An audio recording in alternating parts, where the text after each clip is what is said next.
I think one of the key takeaways is that the overall economy really does impact agriculture in specific ways, primarily through interest rates and then the economic growth and the employment levels, and of course having a stable inflation. Interest rates have remained low for an extended period of time in recent years. That's really helped to boost the ability of farmers to leverage themselves without getting into as much trouble. So it is a bit of a challenge now as interest rates have begun to rise a little bit, that farmers need to really be thinking about the amount of debt that they're taking on and its role in their operation.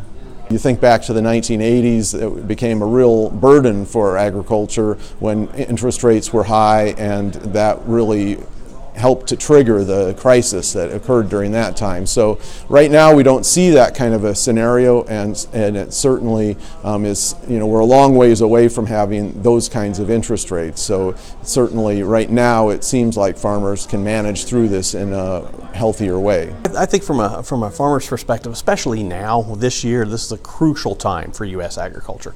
We're looking at, not only the, let's call it the short-term market ramifications of what's going on right now, but we are debating trade policy. Like I say, NAFTA is going on.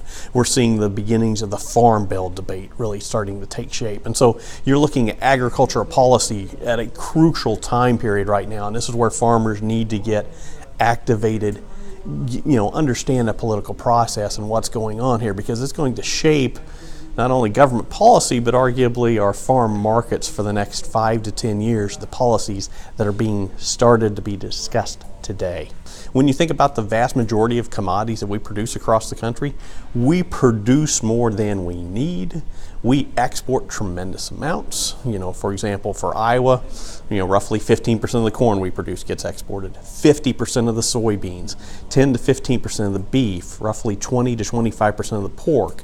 So you look at all of our major industries within agriculture, you see that exports are a vital component to our market and our marketing strategy, and we want to continue to build upon those international relationships. Here I've talked more about the Farm Bill and where we move forward, a timeline, what might be changed in it, and can we hold the baseline.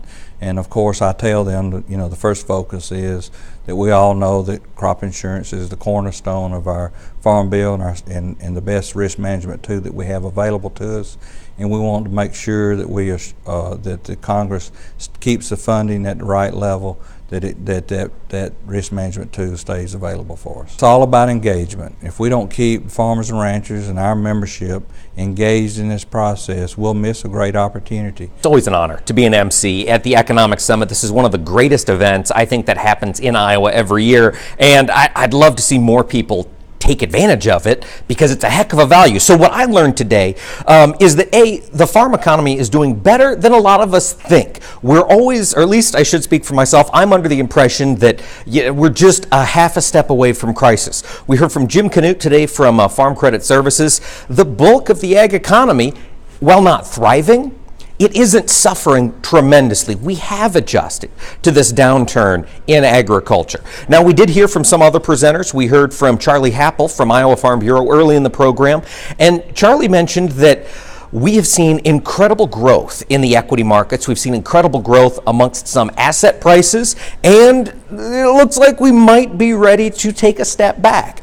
I think both of those points are key for farmers, for folks in agriculture to realize. I think there are 2 or 3 great reasons to come in person to Ames to the Economic Summit. The first is face-to-face interactions with experts. Right now, there's a reception going on, a little cocktail hour. Machinery Pete from machinerypete.com is in there right now talking to farmers about used machinery prices. Not many other places you can go and do that. The second reason to come in person is the interaction with the other farmers and agribusiness people in attendance.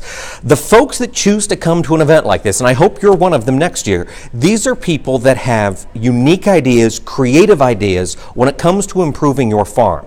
So we had a fantastic lunch hour, heard from Zippy Duval, president of American Farm Bureau, but we also had time to interact with, have conversations with folks from all across the state, livestock producers, cattle, pork, poultry, a couple laying operations were here, row crops, had some guys trying cover crops, had a guy growing at my table, growing winter wheat, which is just a different thing to see in Iowa.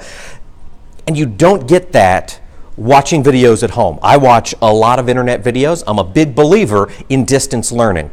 But the huge value of the Economic Summit, I believe, is coming in person and having face-to-face conversations with your peers and with experts in their fields.